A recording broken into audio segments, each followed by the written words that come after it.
There's not much in this world that means more to me than the music of Final Fantasy. When I first played Final Fantasy VIII at the age of 10, I was enamored by everything about it, but for some reason, one aspect that captured me more than anything else was its soundtrack.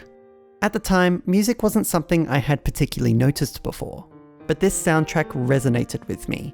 It evoked emotions in me like nothing else had, and ignited in me a passion for music that still burns to this day.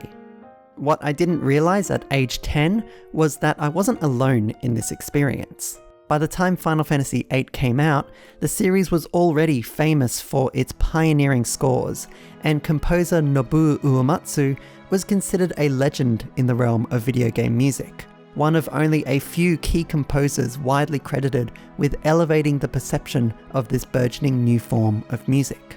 Taking equal dashes of inspiration from classical music, as well as modern pop and prog rock, he has this profound ability to lace melodies with complex human emotion, revealing through the music that which is otherwise left unspoken. His soundtracks invaded our homes and touched the hearts of thousands across the world, inspiring countless people to take up music for themselves. YouTube is full of inventive cover versions of his tracks, and on OC Remix, Final Fantasy makes up 4 of the top 10 most remixed titles. His themes are taught in schools, they've featured in the Olympics, and have had multiple international concert tours dedicated to them, helping to reinvigorate modern interest in the symphony orchestra all across the world. Nobuo Uematsu's legacy is immense, and the success of Final Fantasy and its scores have helped to craft a blueprint for the construction of video game soundtracks, not only in their sound and the quality of their individual themes, but also in their implementation. Melodies are used to represent locations, characters, relationships, ideas, and these musical themes are developed alongside of their subject matter, unfolding across the course of the story. Musical motifs are reintroduced, rebuilt, and rearranged to highlight new story beats, elicit new emotions, and help to tell the tale on screen through the music. This technique has a name. It's called Leitmotif, and it's not exactly a new thing. It was famous for its use in film scores before video games even existed, and dates back at least to 19th century operas. But video games are a relatively new thing, and offer a completely unique experience to any other type of media that preceded it. So in adopting this old musical storytelling technique, video games must adapt it in new and inventive ways to fit within the modern medium.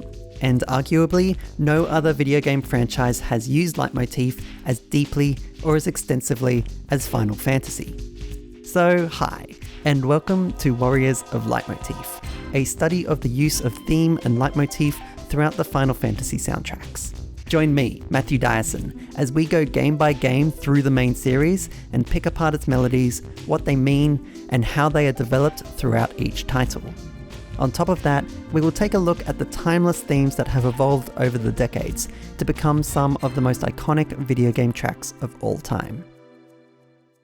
Episode 1 of Warriors of Leitmotif will premiere on YouTube early next week, and will be a bumper 3-in-1 episode covering the original trilogy of titles.